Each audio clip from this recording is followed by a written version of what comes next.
Min Hao. I am Jessamay Pareja from BSBA HRM 3rd Year Section D. Today, we will talk about the legal system of the People's Republic of China, or the PRC. First, what do we mean when we say or heard the word legal system? Defined by the Legal Information Institute of the Cornell Law School, it is a procedure or process for interpreting and enforcing law. In addition for that, based on the University of South Carolina Law Library, there are 5 legal systems in the world today. The first one was the civil law system. Countries under this system have comprehensive and frequently updated legal codes. The second one was the common law system. There is a judge moderating 2 parties. The third one was the customary law system. It was based on the patterns of behavior from the word itself, customs, and it is usually unwritten. The fourth one was the religious law system, where the law was based on the text in the given religious tradition. The last one was called the mixed legal system, wherein 2 or more legal systems work together. The purpose of legal system is to preserve freedom and moral agency. Moral agency is defined as the ability of an individual to make a moral judgments based on what is right and wrong, and to be accountable for the actions or the judgment made.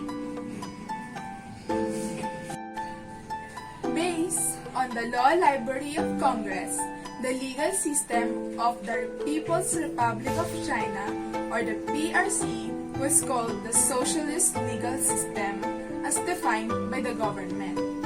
Primarily, it was based on the model of civil law system and Marxist-Leninist ideology.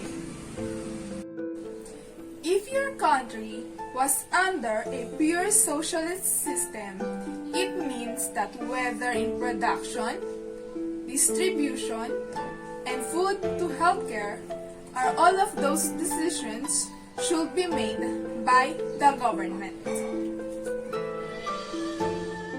And did you know that the constitution of the PRC is the highest law within China? According to ChinaJusticeObserver.com, laws and regulations in China have 4 levels of effectiveness. The first one is that the Constitution was formulated by the NPC, or the National People's Congress, wherein it has laws. The second one, it was also formulated by the NPC and its standing committee, wherein it has administrative regulations, which is formulated by the State Council. It has judicial interpretation, formulated by the Supreme People's Court, or SPC, and Supreme People's Procuratorate, SPP, and military regulations, formulated by the Central Military Commission, or CMC. The fourth one was departmental regulations, formulated by department under the State Council. Local laws and regulations, formulated by the Provincial People's Congress and its standing committee. Lastly, before we forget, we need to be aware of the law or the legal system of our respective countries because it has a function. As a guide, we have here from saylord.org.github the functions of the law are the following. The first one, to keep the peace. The second one, maintain the status quo. Status quo is a Latin word for existing state or the current situation. The third one, preserves the individual rights. The fourth one, protect minorities against majorities. The fifth one, promote social justice. And the last one was to provide the orderly social change. That's all. 谢谢你们 for listening, and I hope that you've learned something. Now, let us hear from the next reporter.